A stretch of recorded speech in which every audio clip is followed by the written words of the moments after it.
Jo Leute, was geht ab? DJ Greg's American Muscles wieder da. Heute mit einem weiteren Motortalk-Part bei Ashanti. Ich habe heute den Peter bei mir. Peter, stell dich doch mal kurz vor. Also ich bin der Peter, 31 aus Mannheim und fahre einen Infiniti 50.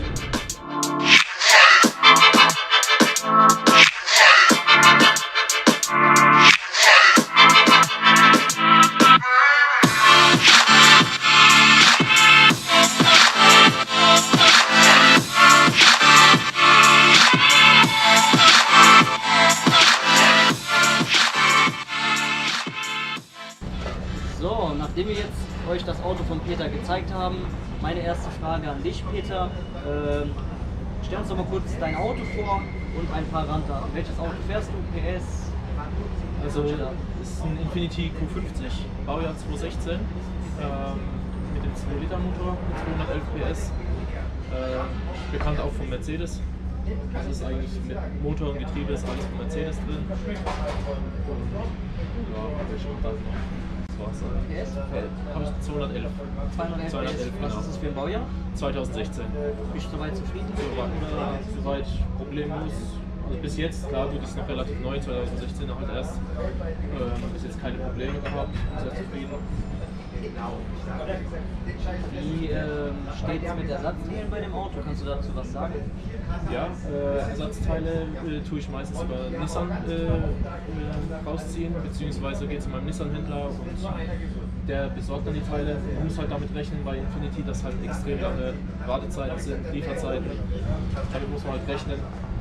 Und ja, ein bisschen teurer sind als jetzt die, sagen wir mal, Nissan-Teile an sich selber, ja. Aber es hält sich im Rahmen. Gibt es einen Grund, wieso du dich spezifisch für den Q50 entschieden hast? Oder? Ja, also gut, ich wollte auch ein Auto haben, was auch nicht so alltäglich ist. Und mich hat einfach das Design überzeugt von dem Auto. Ich wollte auch mal was anderes fahren. Und meine Frau hat mich eher sogar mehr drauf gebracht. Erstmal in Richtung den Q30 als kleines SUV. Und dann habe ich dann doch noch den rein zufällig gesehen. Kannte ich davor auch nicht, ehrlich gesagt. Yeah. Und war dann sofort überzeugt, dass es der wird. Magst du uns verraten, was du an dem Auto so verändert hast? Also, wie sieht es mit Tuning-Teilen aus? Gibt es da spezifisch was? Also, was hast du so jetzt erstmal verbaut? Also verbaut sind bis jetzt im Moment H&R-Federn, dann einmal die 20 Zoll Japan mit Racing Felgen und eine 3 Zoll Nvidia-Abgasanlage. Diffusor, Hecklippe, Detailfolienarbeit, das ganze Chrom wurde alles weggemacht, Dach wird foliert, so Kleinigkeiten. Das meiste Chrom wurde entfernt und dann quasi Eigentlich schwarz gemacht. Genau, ja, alles in Chrom entfernt. Wie sieht es allgemein mit Tuning-Teilen aus? Gibt es da was? Eher schwieriger oder kommt das alles? Also Tuning-Teile ist eher schwieriger bei dem Auto, also man kriegt, wenn dann wirklich extrem wenig, halt auch wenig mit Zulassung, dann geht es wieder über Spezialeintragungen, die man machen muss. Das ist zwar möglich, aber viele Teile werden dann halt aus Asien bezogen oder halt aus Amerika. So, in Deutschland selbst gibt es wirklich extrem, fast eigentlich gar nichts. Relativ selten und da muss man dann aus Asien beziehen. Genau, richtig, ja. Hast du ein bestimmtes Traumauto als Kind gehabt? Ja, das war schon immer ein 67er Mustang, ein Fastback. Das ist bis heute immer noch mein Traum. Am liebsten natürlich von dem Film nur noch 60 Sekunden, die Eleanor. Aber das ist ja, war schon geil. aber schon ein Traum, ja. Schon wirklich, diese amerikanischen Wasserautos, das ist eigentlich schon mein Traum. Hast du in Zukunft noch irgendwas, was du verändern möchtest?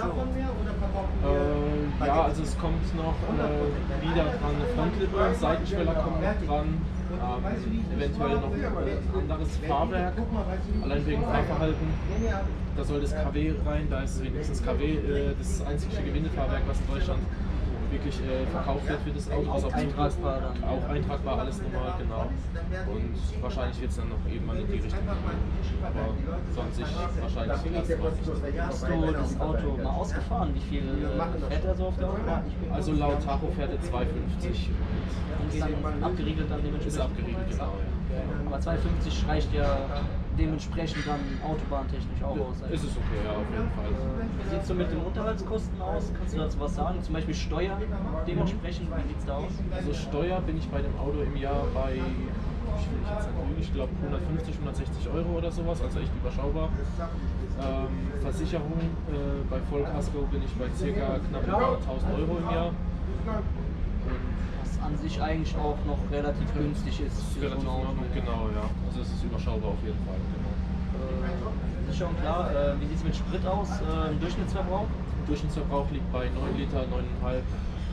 Je nach Fahrweise, klar. Je nachdem, wie gesagt, auch Genau, nach ja. Also wenn man jetzt Autobahn fährt, dann kommt man auch auf die 8 Liter, 7,5 sogar auch, aber in der Regel bin ich bei 9 Liter.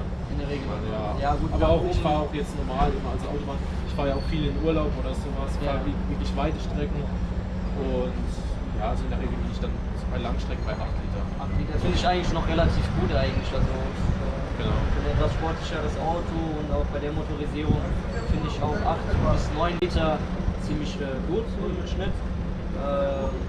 Ja, wie sieht es mit den Bremsen bei den Autos aus? Also bist du da noch relativ zufrieden? Hast du schon mal irgendwas wechseln müssen bei dem Auto? Das war das Einzige, genau. Da wurde mir auch von der Werkstatt selbst gesagt, dass die hinteren Bremsen zum Beispiel, dass die viel zu klein sind für das Auto, dass sie einfach zu unterdimensioniert sind. Und da habe ich sie auch schon tatsächlich wechseln müssen ich glaube, das war schon bei 45.000 Kilometer, musste ich die jetzt komplett wechseln. Und gerade sogar, obwohl es kleine wirklich Bremsanlagen sind, war ich da auch schon bei ca. um die 800 Euro. Das war das Einzige. Doch, nur viel dann eigentlich für Bremsen. Für so kleine, genau, ja. Und weil vor allem es gibt, man schaut halt nach klar vergleichbaren im Internet von ATE, Brembo etc. Das sind jetzt Akebono-Bremsen. Da findet man wirklich nichts Passendes. Man muss wirklich direkt von Infinity bestellen. Und dementsprechend lassen die sich das auch bezahlen. Wie sieht es mit Bearbeitung von dem Auto aus? Bist du soweit zufrieden? Also gibt es Punkte, wo du sagst, Infinity hätte was besser machen können oder Infinity hat etwas schlecht bearbeitet, was die besser machen hätten können? Also wenn du zu Infinity jetzt die Chance hättest, irgendwas zu sagen, ey Leute, ihr hättet das eigentlich besser machen können. Gibt es da irgendwas? Auf jeden Fall. Also so von außen jetzt karosseriemäßig oder Innenraum bin ich sehr zufrieden. Einzige wirklich großes Manko ist, es hat ja schon innen drin einen großen Bildschirm, 2 große Bildschirme drin und das System ist einfach für das Stand des Autos, obwohl es 2016 nicht veraltet. Ja. Also das ist eher auf dem Stand, wo die ersten Navis rauskamen, gefühlt, wir haben 2008 und das wird man auch im Forum lesen, dass sich jeder damit beschwert, weil wirklich es ganz einfach ist. Und da hätten sie auf jeden Fall was nachlegen können, zumal das Auto seit 2013 bis heute produziert wird. Und Da hat sich Erneuerungen machen können. Genau, da hat sich halt nicht viel getan in der Technik. Sonst noch irgendwas? Bearbeitung im Innenraum? Innenraum war ich sogar sehr überrascht. Für mich persönlich sehr hochwertig, verarbeitet alles. Bis jetzt habe ich noch keine Mankos, geschweige denn Rost irgendwo noch gesehen. Wäre dann schon bitter jetzt bei den Jahren, aber bis jetzt kann ich auch nicht so viel sagen. Also bis jetzt alles toll. Dementsprechend dann halt. Genau. So, mal ein bisschen abgewichen vom Thema. Was war dein schönstes oder coolstes Erlebnis bezüglich Autos und Tuning? Schönstes Erlebnis eigentlich, wie gesagt, die Ausfahrten zusammen, wo wir haben, die Tuning-Ausfahrten mit Freunden, auf Tuning-Events fahren oder auf Messen zum Beispiel. Einfach zusammen die Zeit genießen. Das ist eigentlich für mich das Schönste. Oh ja, genau, die Zeit eigentlich auch so für mich die schönsten Erlebnisse, wenn du ein Auto quasi fertiggestellt hast, es soweit geht, der Sommer kommt, Ausfahrten stehen an, Tuning-Treffen stehen an. Man lernt zum Beispiel neue Leute kennen, lernt auch während den Fahrten ein paar neue Touren kennen, wo man weiß, okay, da ist ein schöner Ort, da kann man auf jeden Fall hin. Geil. Genau, ja. Warst du schon mal auf dem Wörthersee? Wörthersee noch nie. Kam ich noch nie dazu, warum auch immer, ist noch mein Ziel, fahre ich auf jeden Fall noch an. Und es wird auf jeden Fall noch vorgehen. Das meiste, was ich bis jetzt jedes Jahr war die Essen Motorshow. Da bin ich jedes Jahr eigentlich vor Ort und ja, sind wir auch immer zu zweit, zu dritt oder sowas unterwegs. Auf jeden Fall, Essen Motorshow kann man auf jeden Fall auch, ist auf jeden Fall ein Besuch wert, war ich auch letztes Jahr zum ersten Mal mit meinem Vater und war sogar ziemlich überrascht, was da so rumsteht. Also von alt bis neu, von Driftcars, alles dabei. Genau, da ist halt eigentlich alles dabei, wirklich.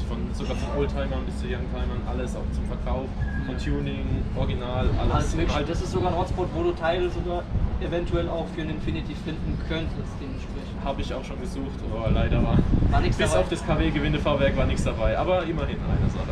Wie reagieren die Leute auf dich und dein Auto zum Beispiel? Weil so ein Infinity sieht man jetzt nicht jeden Tag. Hast du schon mal zum Beispiel ein Lob bekommen oder wie sieht es im Alltag aus? Wie reagieren natürlich die Leute auf dich und dein Auto so im Alltag? Also tatsächlich ist so, wenn ich viel unterwegs bin und draußen gerade auf Parkplätzen stehe, wurde ich schon öfters deswegen angesprochen, was es für ein Auto ist, das kennen sie gar nicht. Und dann sage ich ihnen, dass es ein Infiniti ist. Dann stellt sich erstmal die große Frage, ja, was ist Infiniti, was ist das? Keine Ahnung. Da habe ich gesagt, ja, viele wissen nicht, dass es eine eigene Marke ist. Da muss ich erstmal sagen, dass es ja von Nissan die Premium-Marke ist. Dann, okay, dann bringen sie das irgendwie in Verbindung, wie zum Beispiel bei Lexus ist es Toyota, ja. Und dementsprechend dann sogar jetzt auch für uns interessant, ja. Der Supra sogar mit BMW in Verbindung gebracht wurde. Zum Beispiel, ja. Da spalten sich aber auch die Meinungen, ist es jetzt ein BMW, ist es ein Toyota, aber das ist natürlich Ansichtssache. Für mich ist es definitiv ein Toyota. Genau.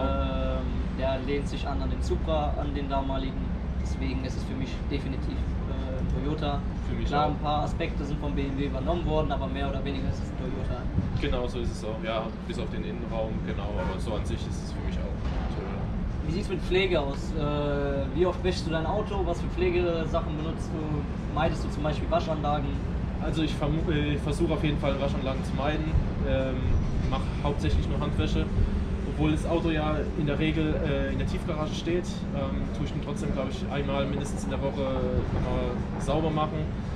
Es staubt dann halt doch zu, weil unter der Woche benutze ich ihn dann doch nicht so viel, weil ich dann mit dem Firmenauto unterwegs bin, geschäftlich.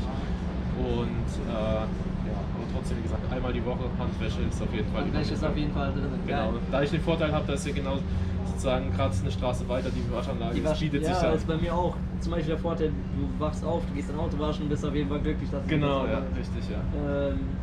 Ich sehe, die Reifen hast du natürlich auch immer zum Glänzen gebracht.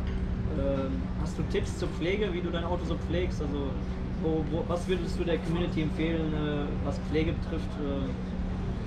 Gibt es da irgendwas, zum Beispiel Reifenglanz? Reifenglanz benutze ich, ja, das benutze ich aber wirklich jetzt nur, das benutze ich eher seltener.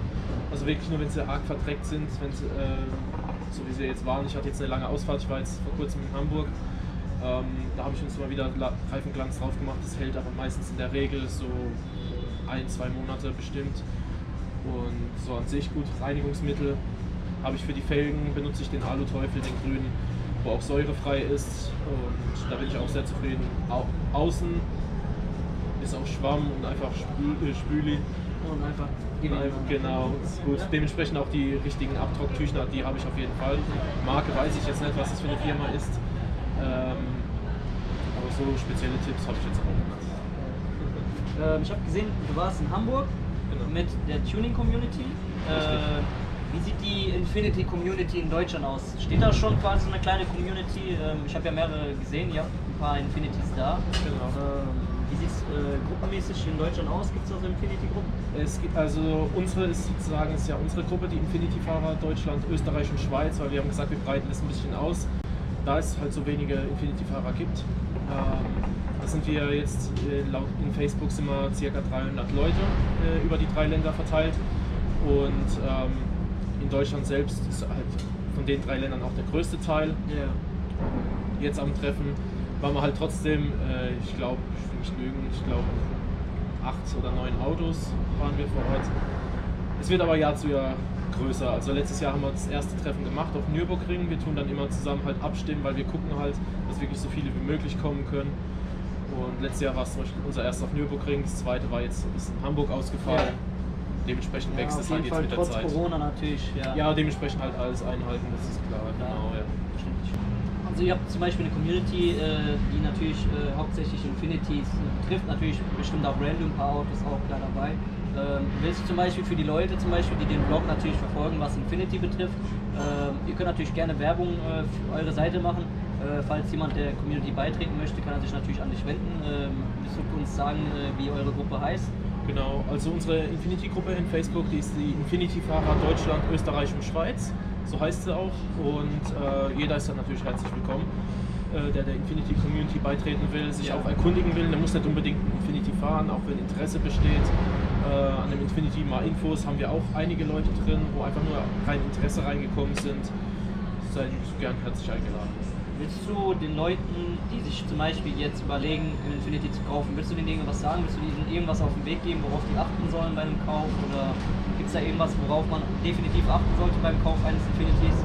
Man müsste sich halt bewusst sein, dass das Auto halt selten hier in Europa ist und jetzt seit neuestem Jahr, seit März ja Infiniti sich ja komplett aus Westeuropa zurückgezogen hat. Sprich, man kriegt hier, wird man Neuwagen keine mehr bekommen, nur noch gebrauchte wahrscheinlich. Und dementsprechend die Ersatzteile, dass man halt sich bewusst sein muss, dass Ersatzteile halt länger brauchen wie jetzt normale, also andere Fahrzeuge, ja, wo öfters hier zu sehen sind. Das muss man halt sich bewusst sein. In diesem Falle werde ich euch natürlich die Facebook-Seite der Infiniti Community einblenden. Falls ihr natürlich Fragen habt über Infiniti Q50 natürlich, könnt ihr euch direkt auch gerne an den Peter wenden. Instagram ist gleich am Anfang mit eingeblendet. Auch in der Infobox findet ihr dann beide Seiten verlinkt. Ich danke dir natürlich, dass du heute da warst, dass du dir die Zeit genommen hast. Wir sind ja heute im Ashanti. Würden gerne natürlich auch Feedback von dir hören. Wie findest du das Ambiente, Shisha zum Beispiel? Sehr gemütlich, auf jeden Fall. Top Location, kann ich nur empfehlen. Echt gemütlich hier, ja. Will ich auf jeden Fall jederzeit wiederkommen. Kannst du auf jeden Fall weiterempfehlen. Auf jeden Fall, geil. ja. Danke, dass du da warst. Danke, dass ihr heute wieder dabei wart. Wenn euch das Video gefallen hat, lasst natürlich ein Like da. Über einen Kommentar, über einen Infiniti würden wir uns natürlich freuen. Oder natürlich, welche Autos ihr in Zukunft natürlich auch gerne sehen wollt. Ich werde mich da natürlich bemühen, weitere Autos mit reinzubekommen. Und ja, über ein Abo würden wir uns natürlich freuen. Lasst natürlich auch gerne bei Ashanti ein Abo oder ein Like oder sogar einen Kommentar da. Wenn ihr vorbeikommen möchtet, ihr findet Ashanti auch in der Infobox, wie immer verlinkt. Und ja, danke, dass ihr dabei wart und wir sehen uns dann im nächsten Video.